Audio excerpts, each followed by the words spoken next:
So hello everyone, welcome back. तो आज की इस वीडियो में हम बात करेंगे ट्रांसफॉर्मेशन रेशियो इन ट्रांसफार्मर। देखिए, पहले हम डिफिनेशन से जानेंगे कि आखिर क्या होता है ट्रांसफॉर्मेशन रेशियो। ओके, आइए बात करते हैं। देखिए, दी ट्रांसफॉर्मेशन रेशियो के किससे डिनोट करते हैं? के से डिनोट करते हैं। Of a transformer is the ratio of the secondary voltage to the primary voltage. क्या बोल रहा है? Ratio of secondary voltage to the primary voltage. देखिए, यहाँ पे ट्रांसफॉर्मेशन रेशियो के इक्वल टू हो जाता है V2/V1 इक्वल टू N2/N1। इसको हम E1/E2 इक्वल टू N1/N2 भी लिखते हैं। ठीक है, देखिए, वेयर V1 इक्वल टू हो जाएगा प्राइमरी वोल्टेज। ठीक है, यहाँ पे V2/V1 है, और V2 हो जाएगा सेकेंडरी वोल्टेज। N1 हो जाएगा number of turns in primary winding, और N2 हो जाएगा number of turns in secondary winding. याद रखिएगा, यहाँ पे ट्रांसफॉर्मेशन रेशियो का फॉर्मूला इस ऐसा भी होता है, और V2/V1 के जगह पर E1/E2 इक्वल टू N1/N2 लिखना है। ठीक है, ऊपर वाला देखिएगा V2 रहेगा तो N2 रहेगा, नीचे रहेगा V1 रहेगा तो N1 रहेगा। उसी तरह उसमें E1 रहेगा तो N1 रहेगा, E2 रहेगा तो N2 रहेगा। ठीक है, इक्वल टू ए भी हो यहाँ पे कर सकते हैं। ठीक है, इसका डेरिवेशन समझिएगा तो पूरा क्लियर हो जाएगा। ए का मतलब होता है टर्न रेशियो। ओके, आइए यहाँ पे थोड़ा हम चीज़ों को और समझ लेते हैं। इस साइड देखिए,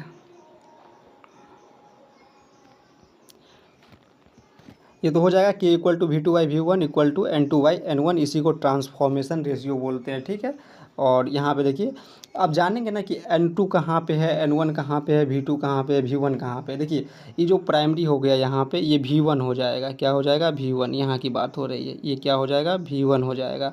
और ये प्राइमरी वाइंडिंग N1 है। क्या है? N1 है। देखिए, वाइंडिंग यहाँ पे वाइंडिंग क्या हुआ है। ठीक है, ये प्राइमरी वाइंडिंग हो जाएगा N1। उसी तरह देखिए, यहाँ पे ये मैग्नेटिक फ्लक्स है, ये 5 फ्लो कर रहा है, इधर देख रहे हैं। और ये सेकेंडरी वाइंडिंग N2 है, ये सेकेंडरी का वोल्टेज V2 है, ये ट्रांसफार्मर है। ठीक है, ये V1 हो जाएगा। तो यहाँ पे देखिए, पहले क्या है? सेकेंडरी वोल्टेज V2/V1 मतलब प्राइमरी वोल्टेज। उसी तरह secondary number of turns divided by primary winding N1। ठीक है, आइए नेक्स्ट आगे देखते हैं। इससे एक और बहुत ही इंपॉर्टेंट क्वेश्चन है यहाँ पे, यहाँ से क्वेश्चन अक्सर पूछ दिया जाता है एग्जाम में। Step of transformer. देखिए, अगर K ग्रेटर देन 1 हो जाएगा, ट्रांसफॉर्मेशन रेशियो ग्रेटर देन 1 हो जाएगा, तो क्या हो जाएगा?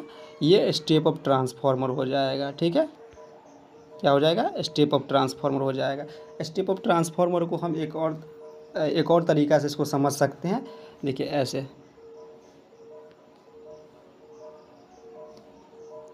ठीक है, ये हो जाएगा मेरा 5M। ठीक है, और यहाँ हो जाएगा E2 और E1 इसी में हो जाएगा। ठीक है, तो ये क्या हो जाएगा?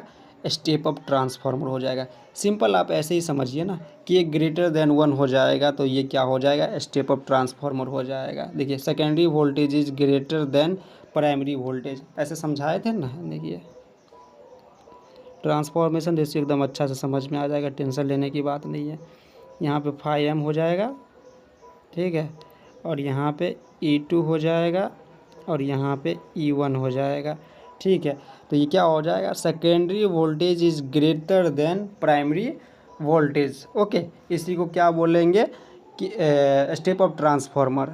Secondary voltage is greater than primary voltage, यहाँ पे देख सकते हैं फेजर डायग्राम से। ओके, आगे देखिए, यहाँ पे बात करेंगे K लेस देन 1। ठीक है, तो इसको क्या बोलेंगे? Step down transformer. क्या बोलेंगे? Step down transformer. Secondary voltage is less than primary voltage. क्या है? Secondary voltage is less than primary voltage. इसको भी देखिए, हम ऐसे समझते हैं। एक्स पे किसको रख लेंगे? 5M को रख लेंगे। ठीक है, उसी तरह यहाँ पे E1 हो जाएगा, और यहाँ पे E2 हो जाएगा। ठीक है, उस केस पे E2 था पहले और E1 बाद में था। इस केस में हो जाएगा E1 हो जाएगा, E2 हो जाएगा। देखिए, secondary voltage is less than primary voltage, ये क्या हो जाएगा? स्टेप डाउन ट्रांसफार्मर हो जाएगा। देखिए, सेकेंडरी वोल्टेज क्या है? लेस है किससे? प्राइमरी से, तो ये क्या हो जाएगा? स्टेप डाउन ट्रांसफार्मर हो जाएगा। ठीक है, याद रखिएगा, K less than 1 step down transformer, K greater than 1 step up transformer. Secondary voltage is greater than primary voltage, K greater than 1, K less than 1 secondary voltage is less than primary voltage. Okay, isolation transformer जी, MCQ में अक्सर पूछ दिया जाता है कि बताओ isolation transformer दे देता है और बोल देगा, ऑप्शन में देगा K=1, K=0, K=10, कुछ भी दे सकता है। तो K=1 रहेगा तो क्या हो जाएगा, आइसोलेशन ट्रांसफार्मर हो जाएगा। ठीक है, प्राइमरी एंड सेकेंडरी वोल्टेज इसमें इक्वल होता है। आइसोलेशन ट्रांसफार्मर में क्या होता है, primary voltage equal to secondary voltage होता है। Primary and secondary voltage are equal. देखिए कुछ एक यहाँ पे इंपॉर्टेंट है वाइवा आंसर, आप लोगों को पूछ दिया जाएगा। Transformation ratio is the ratio of secondary voltage to primary voltage which is equal to the ratio of secondary turn to primary turns इन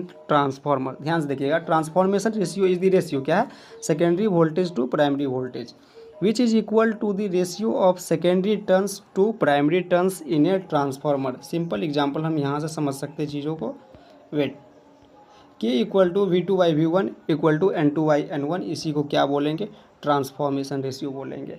ठीक है, आपको अगर थ्योरी क्वेश्चन एग्जाम में पूछ दिया जाए तो आप देख लीजिएगा, यहाँ से चीज़ों को अगर समझ लिए हैं तो लिखने में कोई दिक्कत नहीं होगा। थैंक यू फॉर वॉचिंग, मिलते हैं नेक्स्ट वीडियो में।